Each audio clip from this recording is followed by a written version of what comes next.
अस्सलाम वालेकुम, कैसे हैं आप सब? होप सब बिल्कुल ठीक ठाक होंगे। आज मैं आपके साथ शेयर कर रही हूँ मटन वाइट कढ़ाई की रेसिपी। तो अगर आपको वीडियो अच्छी लगे तो इसको लाइक और चैनल को सब्सक्राइब ज़रूर करिएगा। तो आए वाइट कढ़ाई बनाना स्टार्ट करते हैं। यहाँ पर सबसे पहले मैंने मटन लिया है जिसे मैंने धोकर अच्छे से साफ़ कर लिया है और इसको कुकर में ऐड कर दिया।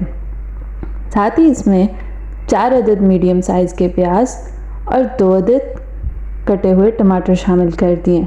3 से 4 पीस मैंने दालचीनी के और 2 अदद बड़ी इलायची शामिल करके इसके साथ ही ऐड करूँगी 2 से 3 चम्मच नमक। नमक आप अपनी चॉइस के अकॉर्डिंग भी डाल सकते हो। नमक शामिल करने के बाद अब हम इसमें 2 से 3 गिलास पानी शामिल करेंगे जिसमें हम इस गोश्त को पकाएंगे। पानी शामिल करने के साथ ही इसमें थोड़ा सा लहसुन ऐड करूँगी और कुकर को बंद करके 10 से 15 मिनट के लिए पकाएंगे।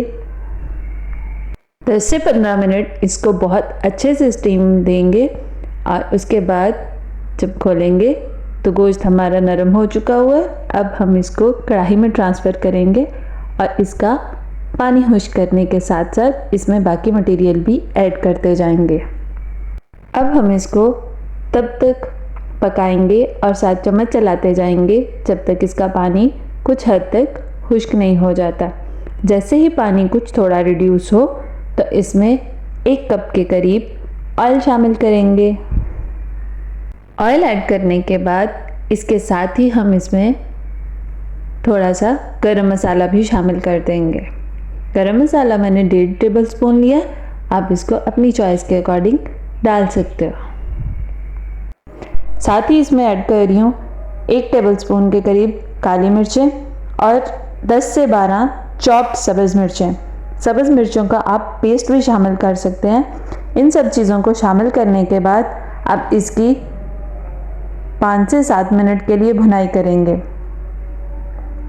भुनाई करते हुए हम इसमें धनिया और पुदीना इन दोनों का पेस्ट ऐड करेंगे या इनको कूट कर दरदरा करके तो इसमें शामिल करेंगे और मज़ीद 10 से 15 मिनट के लिए भुनाई करेंगे। एक चीज़ यहाँ मेंशन कर दूँ कि ये रेसिपी बहुत माइल्ड होती है, बहुत ज़्यादा स्पाइसी नहीं होती, इसका बहुत मज़ेदार सा टेक्सचर होता है। मैं इसको थोड़ा सा स्पाइसी बना रही हूँ, आप हरी मिर्चों को कम या ज़्यादा कर सकते हैं। अब इसमें मैं शामिल कर रही हूँ आधा किलो के करीब दही और दही शामिल करने के बाद इसको बहुत अच्छे से मिक्स करूँगी। जैसे ही ये मिक्स हो जाए हम इसको खुला रखकर मीडियम आंच पर तब तक पकाएंगे कि ऑयल सेपरेट हो जाए और साथ में इसको भूनते जाएंगे। आपने बहुत दफ़ा इस रेसिपी को ट्राई किया होगा लेकिन एक दफ़ा इसको मेरे तरीके से ट्राई करिएगा, यकीन माने ये बहुत यमी और डिलीशियस सी बनेगी। इसमें शामिल कर रही हूँ 1 चम्मच के करीब खुश्क धनिया और खुश्क धनिया शामिल करने के बाद इसको थोड़ा सा मिक्स करूँगी और साथ ही इसमें शामिल करूँगी 4 चम्मच के करीब फुल फैट क्रीम।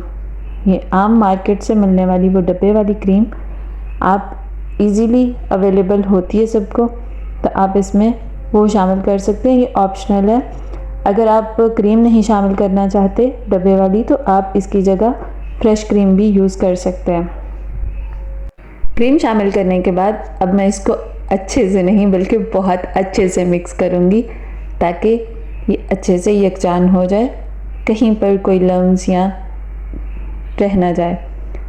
तो बहुत अच्छे से इसको मिक्स करने के बाद अब हमारा मटन वाइट कोरमा बिल्कुल तैयार है।